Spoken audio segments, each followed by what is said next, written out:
Ano ang nangyayari kapag parehas na kayong tumahimik? Parehas na kayong nag-ignoran, hindi na kayo kumontak sa isa't isa.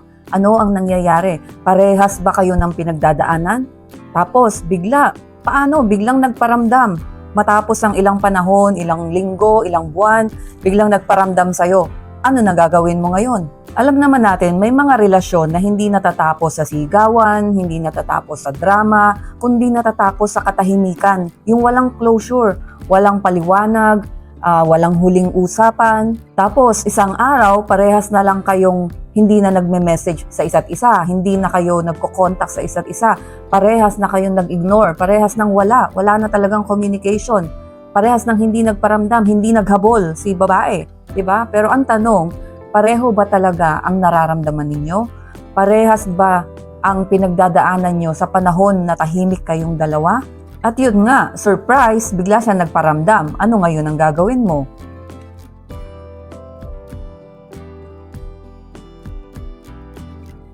Ayan, welcome back sa aking channel. Ako po muli si Lorely, ang inyong Ate Lors. Umabot na po tayo sa part 3. Yung part 1 natin, yun nga, yung bakit tayo ini-ignore ng mga lalaki, ano bang nasa isip nila. Yung part 2 natin naman is yung ini-ignore ka, ano naman ang dapat mong gawin.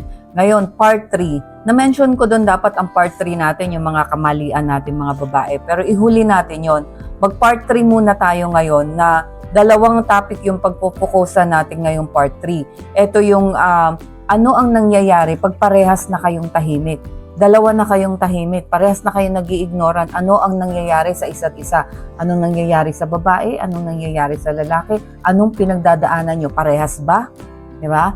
Pagkatapos noon, yung kalahati ng ating discussion, magpo-focus naman tayo. Pag nag-reach out siya, bumabalik.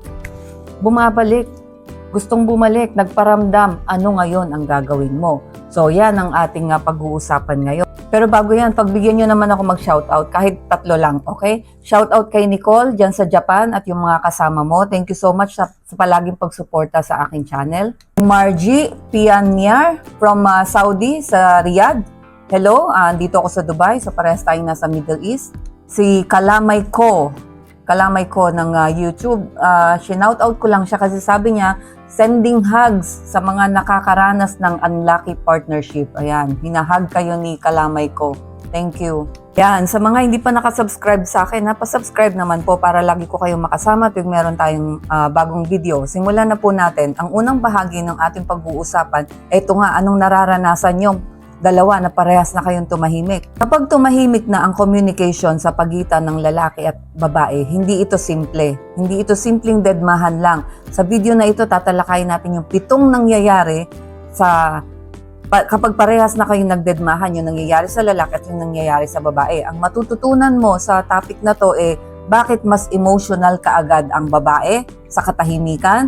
Bakit tila ang lalaki chill lang, okay lang, pa-relax lang sa unang katahimikan, sa initial stage. Tapos, kailan nagsisimulang mamiss ng lalaki ang babae? So, ito yung mga matututunan nyo sa topic na to. Paano nagiging power ang katahimikan? Kailan nagiging power ang katahimikan? At, syempre, kailan dapat bumitaw at piliin ang sarili? Okay, yung number 1 natin, simulan natin, nawalan na ng communication, okay? So sa simula, parang wala lang. Busy lang kayo parehas siguro, o pagod lang, o may ginagawa lang. Pero habang tumatagal, wala nang good morning, wala nang good night, wala nang pangangamusta, kumain ka na ba, wala nang ingat ka, wala nang I love you, wala na lahat yon. At doon nagsisimulang pumasok ang tanong, tatanungin mo na yung sarili mo, pag medyo nagtatagal na ganyan yung sitwasyon nyo, tatanungin mo na yung sarili mo, hanggang kailan kaya kami ganito? Okay, so yung number 2 natin, simulan natin sa side ng babae. Okay, nasa babae tayo, nawala na ng communication, silent na, hindi naghabol si babae, parehas na kayong tahimik. Sa side ng babae, ganito ang nangyayari, no? Karamihan sa mga babae, ang communication ay hindi lang basta communication, hindi lang basta usapan, ito ay connection. Emotional connection ang communication para sa ating mga babae, kaya malalim. Kaya kapag biglang nawala ang communication, nagsisimula na tayong mag-overthink, binabalikan natin yung mga huling mga messages natin, iniisip kung may mali tayong nagawa, mga babae, kine-question ang sarili nating halaga, ang sarili nating kakayahan sa pag-handle ng isang relationship. May mga gabi pa na tinitingnan mo yung phone mo kahit wala namang notification. Siguro, nag-iintay talagang andyan, intay ng intay. Umaasang, baka mag-message pa, baka, di ba, baka biglang mga musta. Di ba? Iniisip kung dapat bang maunang mag-message. 'Di ba? Nandiyan yung mga time na magme-message na ba ako? Ako ba magsisimula? Ako ba ang 'di ba? Ganyan yung mga ng mga babae. Sa ating mga babae, ang silence ay tanda ng rejection, confusion, at saka self-doubt. 'Di ba? Yung nawawala yung tiwala mo sa sarili mo, nagkakalito-lito ka na, tapos feeling mo nire-reject ka talaga ng lalaki. Hindi lang dahil nami-miss mo siya, kundi dahil parang may parte sa sarili mo, parang biglang nawala, biglang may kulang. Okay, pumunta naman tayo dun sa panig ng lalaki. Side ng lalaki, anong nangyayari? Both kayo tahimik, hindi ka naghabol. Anong nangyayari sa kanya? Nasa initial stage pa lang tayo, siguro mga ilang linggo pa lang to na walang communication. Ano nangyayari naman sa lalaki? Sa lalaki, sa simula, kadalasan, parang okay lang. Okay lang sila, chill lang sila. Parang walang masyadong epekto, walang effect sa kanila ang nangyayaring katahimikan. Mas busy sila sa work, mas tahimik sila kaysa sa babae. Magpapaka-busy yan sa work, sa barkada, basketball, kung ano man yung mga dapat nilang, yung mga ginagawa nila. Hindi dahil sa wala silang pakialam kundi dahil ang lalaki ay ibang mag-process ng emotion kaysa sa babae. Yan ang tandaan nyo. Hindi yung, kung ano yung pinagdadaanan nyo, huwag nyong isipin na ganun din. Yung diniscuss natin kanina, yung nangyayari sa babae, huwag nyong isipin na ganun din nangyayari sa lalaki. Opposite yan. Delayed ang lalaki. Nauuna tayo. Okay? Tipong ikaw, paiyak-iyak na sa initial stage pa lang. Paiyak-iyak ka na, sobrang down ka na, talagang depressed ka na. Sila naman tahimik lang. Relax lang. At doon, madalas nagkakamali tayong mga babae. Kasi akala natin talaga wala nang pakialam yung lalaki. As in, wala na. Okay? Pero hindi pa doon natatapos ang process na to. Ayan, eto na. Kapag unti-unti nang pumapasok yung realization sa lalaki, dumarating ang mga araw na may nakikita siyang, halimbawa, mga alaala ninyong dalawa, yung mga, like for example, may nakita siyang meme sa, I don't know, Facebook. Tapos sabi niya, bagay itong isend sa'yo. Diba? So, isa yan. Pwedeng maalala ka niya. Tapos, may nangyaring kwento na ikaw yung sana unang tatawagan niya kasi alam niya na itong kwento na to ay para sa'yo or matutuwa ka dito. O kaya naman may kanta na nagpapaalala sa inyong dalawa or sa'yo. May lugar na biglang may memory. So, eto yung tapos na sa initial to. Siguro, sabihin na natin sa months na to, na ganito. Doon na nakakaramdam ng realization tong si lalaki. Hindi kagaya natin, sa umpisa pa lang, down na tayo. Sila hindi pa. It takes time. Ngayon, sige, nandito na. Nasa realization na si lalaki. Doon niya nararamdaman na may kulang. Tayo umpisa pa lang one day pa lang, ramdam mo na may kulang. Si lalaki hindi. Okay? So yun yung difference niya. Pero ang problema, kapag dumating na si lalaki sa ganitong stage ng realization, ikaw naman na babae, nagsisimula ka ng mapagod. Nandun ka na sa nag-cope up ka na, nagre-recover ka na, nag-move on ka na, nandun ka na sa stage na yon. Sila naman, nasa realization pa lang. Okay? Itong process na pinag-uusapan natin, depende. Kasi kung talagang iniwang ka nung lalaki para sa another babae, ibang usapan yon. Pero ang pinag-uusapan natin, based sa psychology, based sa pag-aaral, ganito ang nagiging reaksyon ni babae at ni lalaki kapag parehas na kayong walang connection, parehas na kayong tumahimik. Yung panglima, the power of shift, na baligtad na. Habang siya nagsisimulang magtanong sa sarili niya ng kamusta na kaya siya, may iba na kaya siya, bakit hindi na siya nagparamdam sa akin. So, nandyan na siya sa tanong na yan. Pagkatapos niya dun sa realization, nandyan na siya. Kasi tayo, initial pa lang, nasa atin na yan, nasa mga babae na yan. Pero ang lalaki, late. Okay? So nagtatanong siya ngayon, kamusta niya siya, andyan na, nagwa-wonder na siya. Pero ikaw naman, ang level mo na or ang stage mo na is natuto ka ng hindi mag-check ng telepono, natuto ka ng hindi mag-intay ng message sa kanya, natuto ka ng hindi umasa, di ba? Natuto ka ng bumalik sa sarili mo, na pagyamanin yung sarili mo, mahalin yung sarili mo, natuto ka ng matulog ng hindi umaasa sa kanya, at natuto ka na rin maging okay kahit wala siya. Tapos siya naman, nagsisimula pa lang. Doon nagbabago ang energy, okay? Doon nagbabago ang dynamics. Kasi hindi dahil naglalaro ka ng mind games, tayong mga babae, hindi dahil sa nilalaro natin. Dahil naka-heal ka na gumaling ka na. Nandoon ka na sa stage na okay na. Naka-recover ka na nang wala siya. Tapos siya, pa-realization pa lang. Nasa realization pa lang siya. Ayan, eto na. Dahil nga nasa realization siya, tapos hindi niya natiis, ayan na, biglang nagparamdam sa'yo. Ito yung pangalawang bahagi ng discussion natin kasi i-discuss ko yan ng buo mamaya. Nagparamdam sa'yo, anong gagawin mo, di ba? Usually, nangyayari ito kapag walang third party yung lalaki. Minsan, kahit may third party, kung talagang naalala ka niya, kung talagang hindi niya mapigilan na gusto niyang kumontak sa'yo ulit, kukontak yan sa'yo. Pero dito, nadadapa ang maraming kababaihan. Okay? Kasi isang hi lang, isang kumusta lang, may message na alala lang kita. Ito na si babae, kandarapa na sa pag-reply. Kinalimutan na lahat ng sakit na idinulot. Diba? Nandito na, itong stage na to, naka-recover ka na, nakausog ka na. Okay ka pa bang bumalik doon, diba? Pero tandaan nyo na ang message ang message ng pangangamusta ay hindi proof na nagbago na siya. Yung pangangamusta, hindi rin yan kapalit or hindi rin yan proof ng commitment. At yung pagbabalik niya ay walang saysay kung walang consistency, yung walang pagbabago, di ba? Ang mahalagang tanong is, bumabalik ba siya sa'yo dahil mahal ka pa niya o bumabalik siya sa'yo dahil namimiss niya yung attention niya at yung comfort na nakukuha niya sa'yo? Okay? So, i-analyze nyo yan maigi. Mamaya, pag-usapan natin ng malalim yan. Yung bumabalik sa'yo, anong gagawin mo? So, yung number 7 natin, ang tunay na purpose ng silence. Ang katahimikan ay hindi lang parusa. Minsan, ito ay protection, ito ay healing, ito ay pagkakataon para mahalin mo muli ang sarili mo. Kapag dumating ka sa punto na okay lang kahit bumalik siya o hindi, ang ibig sabihin, doon na nagsisimula ang tunay mong lakas. Doon na nagsisimula ang tunay mong realization. Talagang naka-realize ka na, wala ka ng pakialam, bahala siya, bumalik siya o hindi, okay ka na.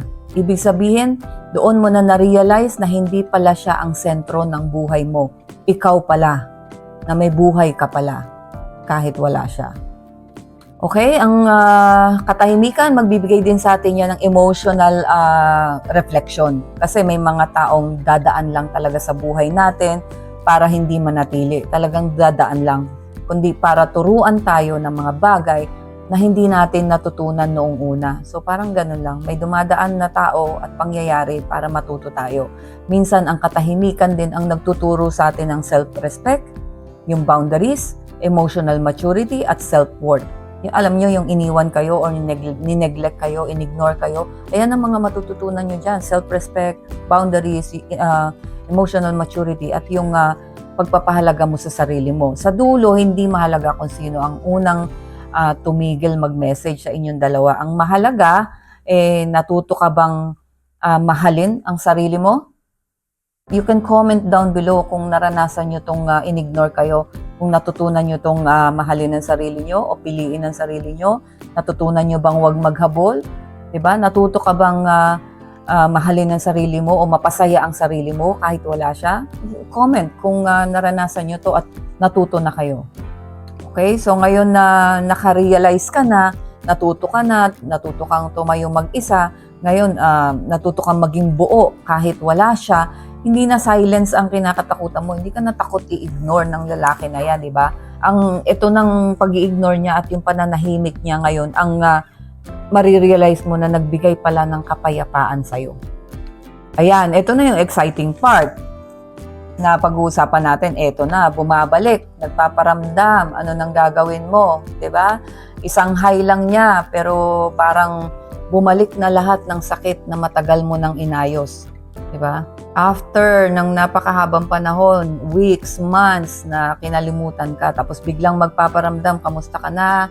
'Di ba? Sorry kung nawala ako, at bigla mong naisip, bumabalik ba siya dahil mahal niya ako? O bumabalik siya dahil may kulang na naman sa buhay niya, 'di ba? So yan ang pag-uusapan natin. Bakit bumabalik ang mga lalaki? Kailan sincere ang pagbabalik nila? Kailan ego lang ang dahilan bakit sila bumabalik? At paano mo po protektahan ang puso mo? Okay? Yan ang pag-uusapan natin. Number 1, bakit bumabalik ang lalaki? Hindi lahat ng pagbabalik ay dahil sa pagmamahal. Tandaan nyo yan, di ba? Minsan, tandaan nyo yung mga rason, ha? Minsan bumabalik lang yan dahil may nag-fail. Hindi nag-succeed yung kanyang plano nung iniwang kanya or nung inignore kanya. Wala nang nagbibigay sa kanya ng atensyon, ng kagaya ng atensyon na ibinigay mo. Namimiss niya ang comfort at benefits na nakukuha niya sa'yo. Conveniency, di ba?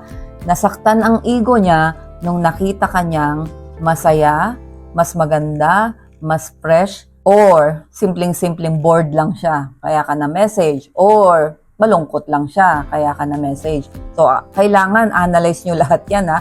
Kung ano talaga dyan yung dahilan, bakit sila nagparamdam uli, di ba?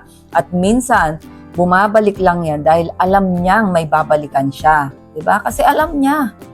Ito yung alam niya na nandyan ka lang kahit anong gawin niyang kalokohan. Alam niya na nag-iintay ka lang sa kanya. Alam niya kasi napayag ka, na option ka lang. Kaya siya bumabalik. Kasi okay lang yan. Kahit isang taon akong mawala, pag binalikan ko yan, babalikan ako yan. Sasagutin ako yan kasi andyan lang yan. Payag naman yan kahit option ko lang yan. So, isa yan sa rason bakit siya bumabalik. Pero eto na, number 2, ang katotohanan, kadalasan ng mga bumabalik, hindi pa rin handa. Hindi pa rin handa yan. Maraming bumabalik pero hindi nagbago. Walang mababago. Bumabalik lang yan. Walang malinaw na plano. Bakit bumabalik? Bakit ka binabalikan? Anong plano niya? May isasagot sa'yo? Tingnan natin, di ba? Walang apology na may accountability. Ibig sabihin nung dapat, anong tawag dito?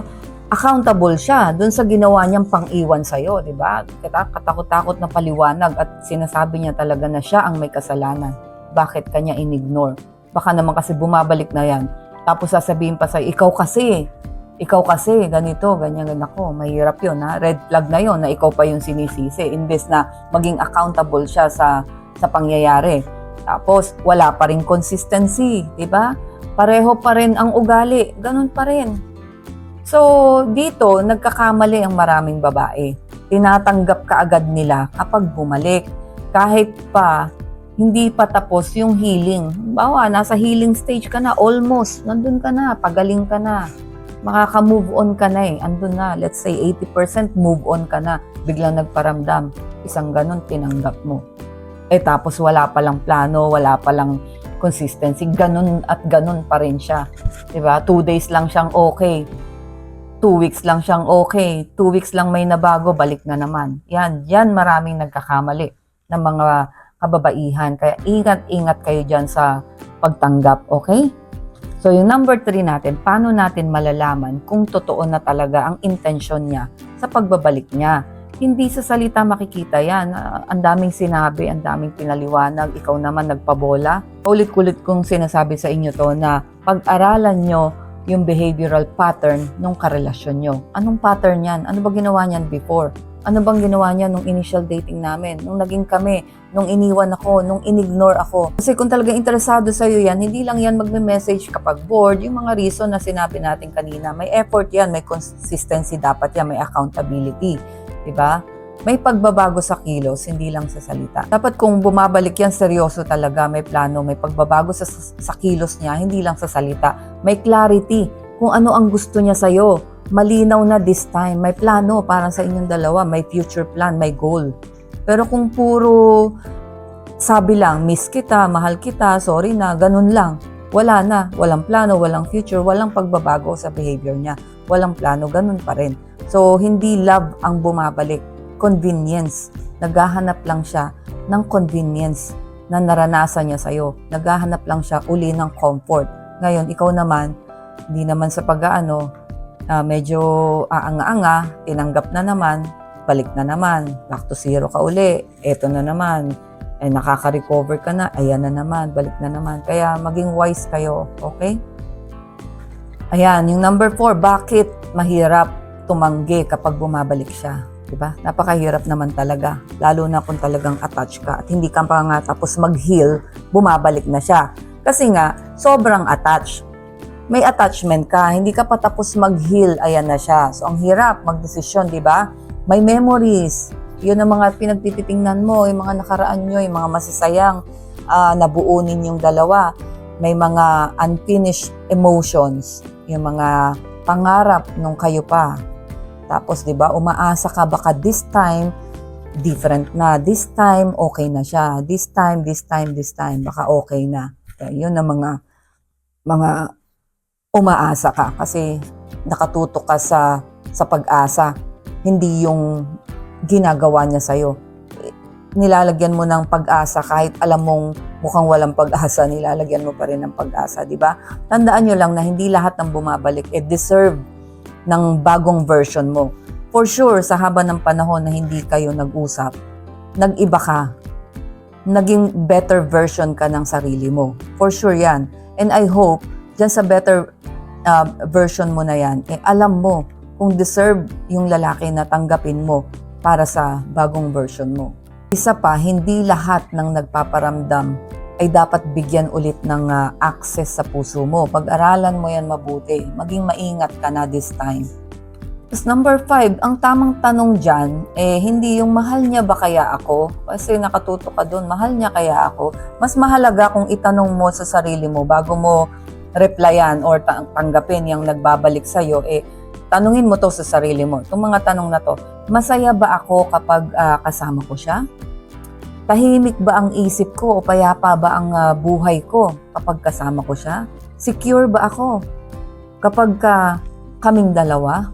Diba? May consistency ba siya o wala? Marami kang itatanong magiging maayos ba ang buhay ko? Masasaktan pa ba ako? Uulitin niya kaya itong ginawa niya sa akin? Diba? Mag-analyze kayo. Marami, ilista nyo. Yung mga tanong nyo, ilista nyo bago nyo replyan kung nagbabalik sa'yo.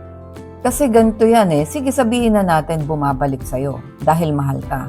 Okay, sige, mahal ka. Pero, hindi ka niya kayang mahalin ng tama. Mahal ka nga niya.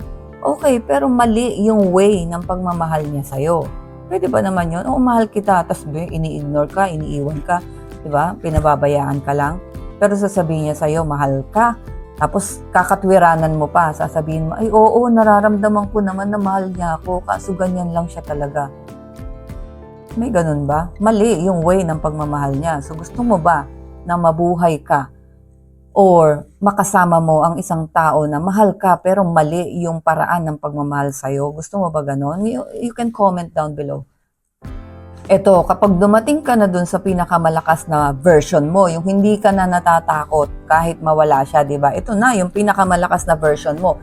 Ibig sabihin, naka-recover ka na, naka-move on ka na, naka-heal ka na, di ba? Hindi ka na nanginginig kapag hindi siya nagre-reply. Wala ka nang pakialam mag-reply or mga musta o hindi. Yung hindi ka na nag-overthink sa mga kung ano mang ipadala sa'yo na message ko or kung ano man iparamdam sa'yo, hindi ka na nag-overthink.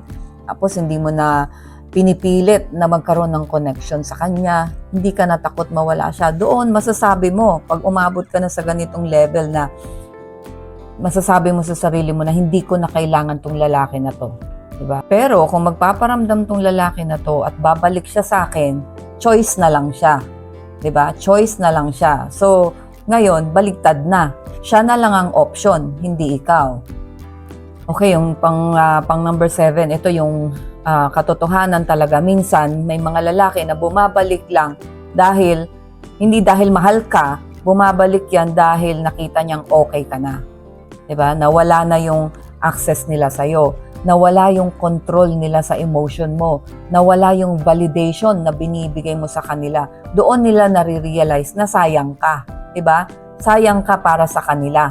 Kasi andun yung mga yung mga pasarap na nakukuha niya sa'yo, 'di ba? Gusto nila na kinokontrol kayo. Number 1 yan kasi feeling nila napaka-powerful nila. Lalaki. Lalaking-lalaki yung dating na nakokontrol yung emotion mo, napapaiyak ka, napapaikot ka, 'di ba? Tapos yung pinupuri mo sila palagi, yung validation na nakukuha nila sa'yo. 'Di ba? Pang ano rin yun pang palakas ng pagiging pagkalalaki nila. Tapos may challenge kasi nawala yung access nila sa'yo. So gusto nila magkaroon ulit ng access. So yan yung mga rason minsan ng mga kalalakihan bakit bumabalik. Kaya ingat-ingat, aralin nyo mabuti, hindi yung tanggap ka agad basta nagparamdam. Tandaan nyo lang din na pag bumalik yan, may kasamang test yan. Sinusubukan lang kayo niyan. Tinetest kayo niyan kung gaano ka kalakas, kung gaano mo na kamahal ang sarili mo. Tapos tinetest ka na rin yan kung kaya mo bang piliin yung katahimikan ng buhay mo ngayon o gusto mong bumalik sa familiar pain or hirap na naranasan mo before. 'Di ba? So minsan hindi ang tanong ay babalik ba siya? Dapat ang tunay na tanong mo sa sarili mo ganito. Kapag bumalik siya, papayagan ko pa kaya? 'Di ba? Yun yung sinabi ko kanina, ilista nyo lahat, 'di ba? Pag bumalik siya, magiging ganito mararamdaman ko. Ilista nyo lahat. Kaya ko ba uli? 'Di ba? So, ayun, natapos natin yung dalawang bahagi ng ating topic ngayon. Sa akin lang, hindi mo kailangang isara ang puso mo. Ang kailangan mong isara ay yung pinto para sa mga taong hindi marunong magmahal ng tama. Hindi tama yung pagmamahal. Mahal ka pero hindi tama. Diyan mo isara ang puso mo. Pero wag mong isara ng tuluyan kasi maraming opportunity. Marami. Hindi lahat ng lalaki masama at hindi lahat ng lalaki pangit ang trato sa babae. Napupunta ka lang talaga sa maling lalaki. So, intayin mo yung para sa'yo, yung tamang lalaki para sa'yo. Darating at darating yan. O yan, tapos na tayo. Maraming salamat po muli. Sana sa mga hindi pa nakasubscribe, subscribe naman po. At thank you so much sa suporta nyo sa aking channel.